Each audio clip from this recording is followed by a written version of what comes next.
coming back to do 3.2 checkpoint questions. So today you're just going to do 1 through 6, and then tomorrow you'll do 6 through 10. So we're just going to review a couple off here, how to answer them, and then we'll do the other side tomorrow. So question 1, this model shaded is represented a hole, one hole. So this is just showing you that this is one hole. So we need to know how many parts there are. So 1, 2, 3, 4, 5, 6, 7, 8. So there's 8 parts, and there's 8 shaded. So it's one hole. So we know the denominator for these two should be 8. What fraction does the model represent? So we can see that it has mixed numbers, right? So this is one whole because it's all the way shaded in. Now we have this one. First we have to decide what the denominator is. Do we count all the parts, or do we count the part in just one of the models? Go ahead and think about it, and I'll give you a second. I'll tell you what we do. So when we count for the denominator, we're just going to count in one model because they should have the same amount. So 1, 2, 3, 4, 5, 6, 7, 8. 8 would be the denominator. So how many are shaded? 1, 2, 3, 4, 5. So 1 and 5/8. So you would find it and pick your answer. Sometimes we want to count all of them, and we would get 1 and 5/16, which that's up there, but that's not our answer because our denominator just comes from one of the shapes, not both of them combined. Question number 2. Write your answer in the box. Here's the box. What fraction of the set of blocks is shaded? So you're going to figure out what the fraction is for those shaded blocks.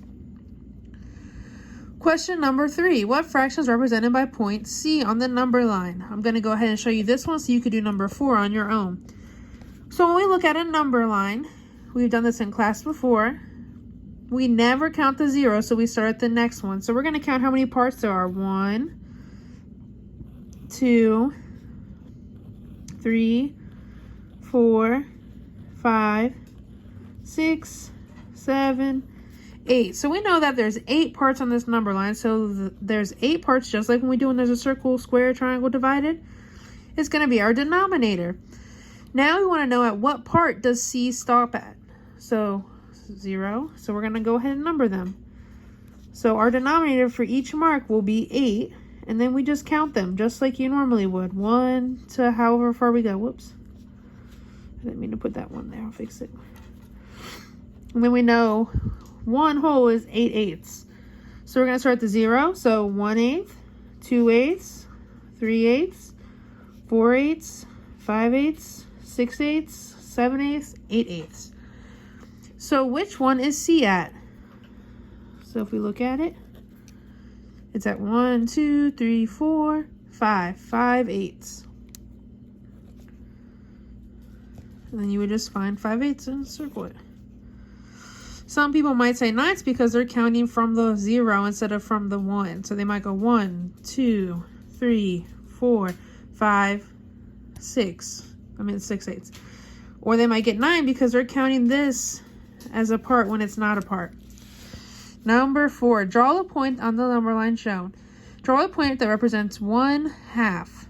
So I want you to think about where 1/2 would be on this number line. Anything past this 1 is going to be a mixed number. Is this a mixed number?